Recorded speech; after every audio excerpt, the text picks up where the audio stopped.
Hi viewers, welcome to Bhaskar's area. AP mega DSC 2025కు సంబంధించి ముఖ్యమైన సమాచారం ఈ రోజు విడుదలవ్వడం జరిగింది. మరి ఏపీ మెగా డిఎస్సి పరీక్షలు రాసి సర్టిఫికేట్ వెరిఫికేషన్ ను పూర్తి చేసుకున్నటువంటి అభ్యర్థులు ఎప్పుడెప్పుడా అని ఎదురు చూస్తున్నటువంటి సమయం రాబోతోంది.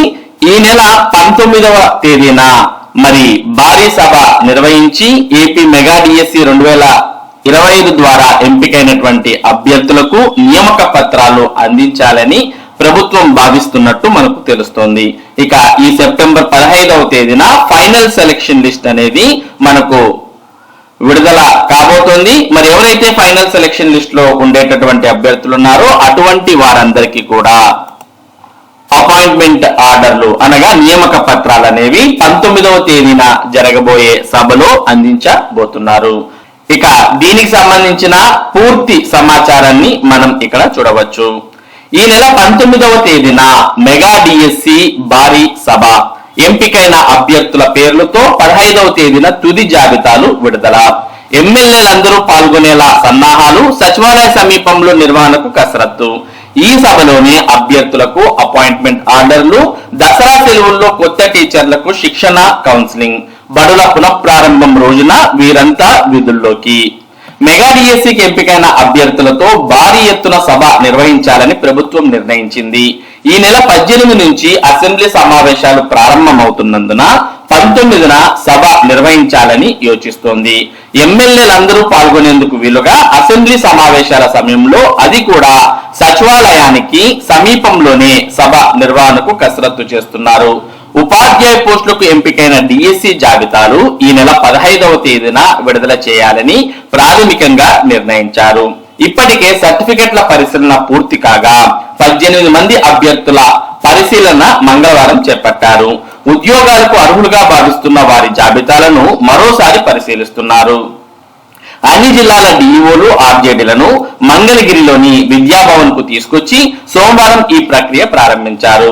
2 రోజుల్లో ఈ పరిశీలన పూర్తయిన తర్వాత జాబితాలను జిల్లాలకు పంపి డిఎస్సి కమిటీలతో సంతకాలు చేయిస్తారు. అనంతరం 15న తుది జాబితాలు ప్రకటిస్తారు. అమరావతిలో నిర్వహించే సభలో అభ్యర్థులకు అపాయింట్మెంట్ ఆర్డర్లు ఇస్తారు. దసరా సెలవుల్లో కొత్త టీచర్లకు శిక్షణ కార్యక్రమాలతో పాటు కౌన్సిలింగ్ నిర్వహించి పోస్టింగ్లు ఇస్తారు. సెలవుల అనంతరం బడుల పునఃప్రారంభం రోజున కొత్త టీచర్లు పాఠశాలల్లో ఉండాలని పాఠశాల విద్యాశాఖ లక్ష్యంగా పెట్టుకుంది. కాబట్టి మెగా డిఎస్సికి సంబంధించినటువంటి మరి అపాయింట్మెంట్ ఆర్డర్స్ అనేవి ఈ నెల 19వ తేదీన నిర్వహించబోయే మెగా డిఎస్సి మెగా సభలో మరి ముఖ్యమంత్రి అలాగే ఆంధ్రప్రదేశ్ కు సంబంధించినటువంటి అందరూ ఎమ్మెల్యేల సమక్షంలో మరి అపాయింట్మెంట్ ఆర్డర్లు ఇచ్చే విధంగా ప్రభుత్వం అయితే ఇక్కడ ప్లాన్ చేస్తున్న విషయాన్ని మనం చూస్తూ ఉన్నాం. దాంతో పాటు టీచర్లందరికీ కూడా దసరా సెలవుల్లో శిక్షణ ఇవ్వాలని, శిక్షణతో పాటు మరి కౌన్సిలింగ్ కూడా, పోస్టింగ్ కు సంబంధించిన కౌన్సిలింగ్ కూడా నిర్వహించాలి అంటూ ఇక్కడ భావిస్తోంది. మామూలుగా అయితే మనకు గతంలో ఆన్లైన్ కౌన్సిలింగ్ నిర్వహిస్తాం అని పేర్కొన్నారు. కాకపోతే ఇక్కడ ఆన్లైన్ కౌన్సిలింగ్ లేదా ఆఫ్లైన్ కౌన్సిలింగ్ నిర్వహిస్తారా అనే సమాచారం అయితే ఇక్కడ క్లియర్ గా మెన్షన్ చేయలేదు. మొత్తానికి సెలవుల్లో శిక్షణతో పాటు కౌన్సిలింగ్ నిర్వహించి వారికి పోస్టింగ్ కూడా ఇవ్వడం జరుగుతుంది. మరి పోస్టింగ్ ఎక్కడైతే ఇస్తారో అక్కడ వీరు దసరా సెలవులు పూర్తయిన తర్వాత ప్రారంభమయ్యే మొదటి రోజు వారు పాఠశాలల్లో జాయిన్ అవ్వాల్సిన అవసరం ఉంటుంది. ఆ విధంగా ప్రభుత్వం ఇక్కడ ప్లాన్ చేస్తున్న విషయాన్ని మనం గమనించవచ్చు. మరి మెగా డిఎస్సికి సంబంధించి అభ్యర్థులు ఎదురు చూస్తున్నటువంటి సమయం రాబోతోంది. ఇక మరోపక్క కొన్ని జిల్లాల్లో వెరిఫికేషన్స్ అనేవి, అంటే బ్యాక్గ్రౌండ్ వెరిఫికేషన్ అనేది మరోసారి క్షుణ్ణంగా చేస్తున్న విషయాన్ని కూడా మనం గమనించవచ్చు. దానికి సంబంధించిన సమాచారాన్ని కూడా మనం ఇక్కడ చూడవచ్చు. పత్రాల వెరిఫికేషన్ అంటూ కూడా ఇక్కడ మనం చూస్తూ ఉన్నాం. మెగా డిఎస్సి అభ్యర్థుల్లో ఉత్కంఠ.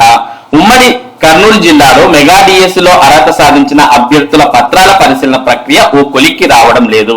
ఇప్పటికే 4 సార్లు పరిశీలించారు. పలువురు డిఎస్సి అభ్యర్థులు ఫిర్యాదులు చేయడం, కొందరి పత్రాలపై అనుమానాలు ఉండడంతో అధికారులు పునః పరిశీలనకు రావాలని అర్హత సాధించిన అభ్యర్థులకు సమాచారం ఇస్తున్నారు.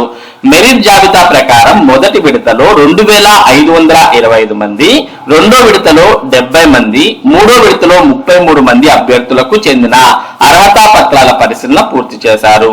ఇందుకోసం 53 కమిటీ బృందాలను ఏర్పాటు చేశారు.